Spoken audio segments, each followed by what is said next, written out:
اللہ تعالیٰ جس قوم پہ عذاب کا فیصلہ فرماتا ہے تو اس کا سیاسی شعور سلب کر لیتا ہے۔ یہ کسی اور کی بات نہیں بلکہ امام انقلاب حضرت مولانا عبید اللہ سندھی کی ہے۔ ایک جگہ پر انہوں نے فرمایا، خدا پرستی کی پہچان اس دنیا میں تو یہی ہے کہ خدا پرست انسان کو خدا کے سارے بندوں سے محبت ہو اور وہ خدا کی خوشنودی، اس کی مخلوقات کی خدمت اور اس کی بہبودی میں ڈھونڈے۔ پھر کہا کہ دنیا کی تمام الجھنیں ختم ہو سکتی ہیں اگر جاہل خاموش رہے اور عالم حق بولنے لگے۔ یہ کسی اور نے نہیں بلکہ امام انقلاب مولانا عبید اللہ سندھی نے کہا تھا۔ امام انقلاب حضرت مولانا عبید اللہ سندھی 12 محرم الحرام 1279 ہجری بمطابق 10 مارچ 1872 بروز جمعۃ المبارک کو سیالکوٹ کے ایک گاؤں چیاں والی میں اپنے والد کی وفات کے 4 ماہ بعد پیدا ہوئے۔ 2 سال کی عمر میں آپ کے دادا کا بھی انتقال ہو گیا تو ان کی والدہ انہیں لے کر اپنے والدین کے گھر جامپور ضلع ڈیرہ غازی خان چلی گئیں۔ 1878 میں 6 سال کی عمر میں جامپور میں تعلیم کا آغاز ہوا۔ آپ نے اپنے تعلیمی عرصے میں ریاضی، الجبرا، اقلیدس اور تاریخ ہند سے متعلق علوم بڑی دلچسپی سے پڑھے۔ 1884 میں 12 سال کی عمر میں ایک نو مسلم عالم عبید اللہ مالیر کوٹلی کی کتاب تحفۃ الہند پڑھی۔ اس کتاب کو پڑھنے کے بعد آپ نے اسلام قبول کیا اور اس کے مصنف کے نام پر آپ نے اپنا نام عبید اللہ رکھا۔ والدین کی وفات کے بارے میں اگر بات کریں تو ان کے والد انتقال کر گئے اور جب اس کے بعد چند برس ان کے دادا نے ان کو پالا۔ دادا کے گزرنے کے بعد ان کے نانا نے ان کی دیکھ بھال کی۔ پھر نانا کے انتقال کے بعد ان کے چچا نے ان کو اپنے سایہ میں لیا۔ اسی زمانے میں جامپور کے اسکول میں تعلیم حاصل کی۔ اسکول میں ان کے ایک آریہ سماجی ہندو دوست نے انہیں مالیر کوٹلا کے ایک نو مسلم عبید اللہ کی کتاب تحفۃ الہند پڑھنے کے لیے دی۔ اس کتاب نے انہیں اسلام کے بارے میں مزید جاننے کا شوق پیدا کیا اور انہوں نے اسلام کے بارے میں دوسری کتابوں کے مطالعے کے بعد خاموشی سے خود اسلام قبول کر لیا۔ اس وقت ان کی عمر 14 سال تھی۔ اسلامی نام انہوں نے تحفۃ الہند کے مصنف عبید اللہ کے نام پر رکھا اور گھر سے بھاگ کر سندھ میں دین پور پہنچے، جہاں انہوں نے حافظ محمد صدیق بھرچونڈی والوں کے ہاتھ پر بیعت کی اور ان کے مدرسے میں 1 سال تک تعلیم حاصل کرنے کے بعد مولانا سندھی نے دیوبند کے دارالعلوم میں داخلہ لیا اور مولانا رشید گنگوہی اور شیخ الہند مولانا محمود الحسن کے شاگرد رہے۔ سن 1891 میں دیوبند سے فارغ التحصیل ہونے کے بعد سکھر میں انہوں نے امروڑ شریف میں درس و تدریس کا سلسلہ شروع کیا اور بعد میں انہوں نے گوٹ پیر جھنڈے والے میں دارالشاد کے نام سے مدرسہ قائم کیا۔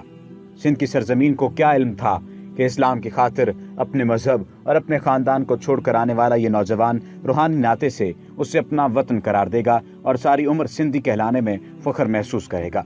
1901 میں مولانا محمود الحسن نے عبید اللہ سندھی کو دیوبند بلایا اور عالم اسلام کے اتحاد اور ہندوستان کی آزادی کے لیے انقلابی جدوجہد شروع کرنے کے لیے ایک تنظیم جمعیت الانصار قائم کی۔ اس مقصد کے لیے شیخ الہند نے عبید اللہ سندھی کو کابل ہجرت کرنے کی ہدایت کی تاکہ وہاں ہندوستان کی آزادی کے لیے عسکری جدوجہد کے لیے امیر حبیب اللہ کی مدد اور حمایت حاصل کی جائے اور خود ترکی کے گورنر غالب پاشا کی حمایت اور مدد حاصل کرنے کے لیے حجاز روانہ ہو گئے۔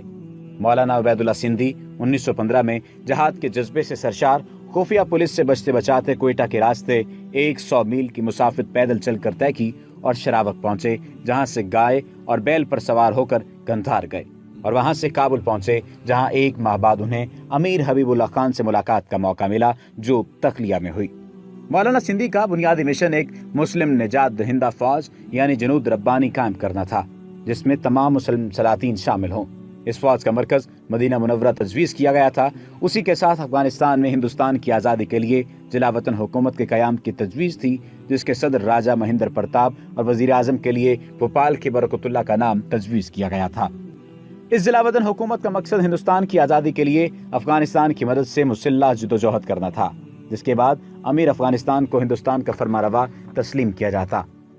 امیر حبیب اللہ سے مولانا عبید اللہ سندھی کی تخلیہ میں بات چیت میں اس منصوبے پر غور کیا گیا تھا۔ امیر افغانستان مسلم نجات دہندہ فوج کے قیام کی کوششوں میں شامل ہونے کے لیے آمادہ نہیں تھے، البتہ انہوں نے مشورہ دیا کہ وہ ہندوستان کی آزادی کے لیے اپنا مشن جاری رکھیں۔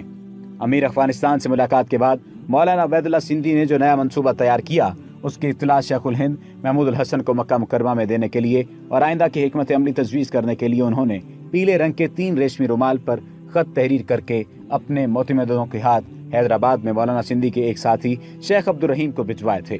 جو حج پر جانے والے تھے تاکہ یہ خطوط وہاں شیخ الہند تک پہنچ جائیں۔ لیکن ملتان کے ایک زمیندار رب نواز خان کے کارندے عبدالحق کو ان خطوط کا راز مل گیا اور اس نے یہ کہہ کر وہ یہ رومال شیخ عبدالرحیم تک پہنچا دیے گا، انہیں حیدرآباد لے جانے کے بجائے سیدھا ملتان لے گیا اور زمیندار رب نواز خان کے حوالے کر دیے، جس نے یہ ریشمی رومال ملتان کے کمشنر کو دے دیے۔ یوں یہ سارا منصوبہ جو یہ ریشمی رومال سازش کے نام سے مشہور ہوا فاش ہو گیا۔ اس کے بعد ہندوستان میں بڑے پیمانے پر گرفتاریاں ہوئیں۔ جب یہ ریشمی خطوط ہندوستان میں پکڑے گئے تو انگریزوں نے امیر حبیب اللہ خان سے سخت احتجاج کیا، جس کے بعد مولانا سندھی اور ان کے ساتھی نظر بند کر دیے گئے۔ اس دوران امیر حبیب اللہ خان کو قتل کر دیا گیا اور امان اللہ خان امیر افغانستان بنے، جن سے مولانا سندھی کے بڑے قریبی تعلقات تھے، اتنے قریبی کہ امیر امان اللہ خان نے مولانا عبید اللہ سندھی کو اپنا وزیر اعظم بنانے کی خواہش ظاہر کی تھی، لیکن مولانا نے یہ کہہ کر معذرت ظاہر کی کہ اس سے افغان سرداروں میں ناراضگی پھیل جائے گی۔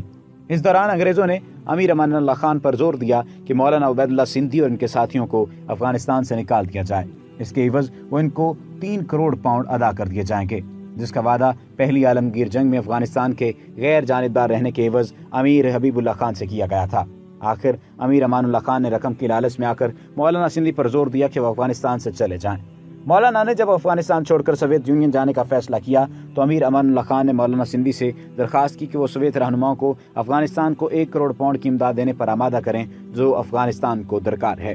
مولانا عبید اللہ سندھی نے اپنے ساتھیوں کے ہمراہ نومبر 1922 میں دریائے جیہوں عبور کیا اور ترمز کے راستے سمرقند اور بخارا ہوتے ہوئے ماسکو پہنچے۔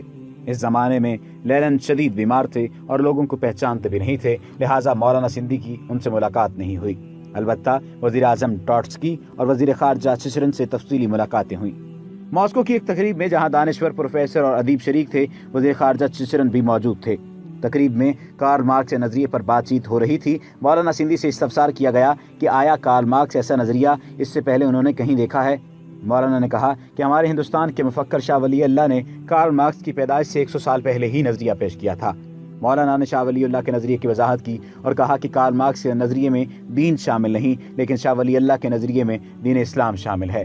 اس تقریر کے بعد چچرن مولانا سے ملنے آئے اور پوچھا کہ کیا کوئی ریاست ہے جس کا نظام شاہ ولی اللہ کے نظریے پر چل رہا ہو؟ مولانا نے کہا کہ ہمارے استاد نے ایسی ریاست بنانے کی کوشش کی تھی لیکن ناکامی ہوئی۔ چچرن نے کہا کاش کوئی اسلامی ریاست ایسی ہوتی تو ہم سب مسلمان ہو جاتے۔ وزیر خارجہ نے کہا ہم آپ کو سمرقند دیتے ہیں، اس میں آپ 10 سال کام کریں اور اگر آپ کامیاب ہو جائیں تو اس نظام کو دیکھ کر ہم مسلمان ہو جائیں گے۔ مگر مولانا سندھی نے یہ پیشکش اس بنا پر قبول نہیں کی کیونکہ سوویت رہنما وہاں نگرانی کے لیے اپنا صدر رکھنے پر مصر تھے۔ سوویت یونین میں 10 مہینے کے قیام کے بعد مولانا سندھی نے ترکی کے نظام اور قوم کا مطالعہ کرنے کے لیے قسطنطنیہ کا عزم کیا۔ اس وقت تک کمال اتا ترک برسر اقتدار آ چکے تھے۔ انقرہ میں مولانا سندھی کی مصطفیٰ کمال اتا ترک سے ملاقاتیں ہوئیں۔ ترکی میں 3 سال کے قیام کے دوران مولانا سندھی نے برصغیر کے سیاسی مستقبل کے بارے میں ایک جامع پروگرام تیار کیا جو ان کی انقلابی اور تمام تر فکروں کا مظہر تھا۔ ابتدا اس پروگرام کی یوں ہوتی ہے: اللہ اکبر، مہابھارت، سرور، راجیہ پارٹی۔ اس پروگرام میں ہندوستان کے مسئلے کو ایک ایسے سوشلسٹ نظام کے ذریعے حل کرنے کی کوشش کی گئی تھی جس میں مذہب اور چھوٹے پیمانے پر ذاتی ملکیت کو برقرار رکھا گیا تھا۔ اصول و مقاصد میں سب سے پہلے یہ صراحت کی گئی تھی کہ ہندوستان مختلف ممالک کا مجموعہ ہے اور اسے ایک ملک فرض کر کے نئی ہندوستانی واحد قومیت پیدا کرنے کی کوشش کو اساسی آزادی نہ بنایا جائے۔ ہندوستان میں بسنے والی اقوام کو ایک وفاقی نظام میں یکجا کیا جائے۔ پروگرام میں کہا گیا تھا کہ فوائد عام کے تمام ذرائع قومی ملکیت میں دیے جائیں گے، انفرادی ملکیت محدود کر دی جائے گی، اشاعت مذہب کے لیے کسی مذہب کو سرکاری امداد نہیں دی جائے گی۔ مولانا عبید اللہ سندھی کی امید تھی کہ ترکی انہیں تمام تر آزادی میں مدد دے گا، لیکن انہیں سخت مایوسی ہوئی۔ ان کا کہنا تھا کہ ترکوں کے حکمران طبقے کا یہ عام تاثر تھا کہ ہندوستان کے مسلمانوں کی کوئی سیاسی حیثیت نہیں اور وہ مستقبل میں کچھ نہیں کر سکیں گے۔ پروفیسر محمد سرور صاحب نے مکہ معظمہ میں مولانا عبید اللہ سندھی کے طویل قیام کے دوران ملاقاتوں اور گفتگوؤں پر مبنی ایک کتاب افادات و ملفوظات امام عبید اللہ سندھی کے نام سے شائع کی تھی۔ یہ کتاب اس لحاظ سے اہم ہے کہ اس سے مولانا کے فلسفہ انقلاب اور ان کی فکر پر روشنی پڑتی ہے۔ گاندھی کے بارے میں مولانا کا کہنا تھا کہ ان کی نام نہاد مذہبی سیاست رجت پسندانہ ہے جو ہندوستان کو آگے لے جانے کی بجائے پیچھے لے جائے گی۔ مولانا سندھی نے 13 سال حجاز میں گزارے۔ اس دوران وہ عملی سیاست سے بالکل الگ رہے۔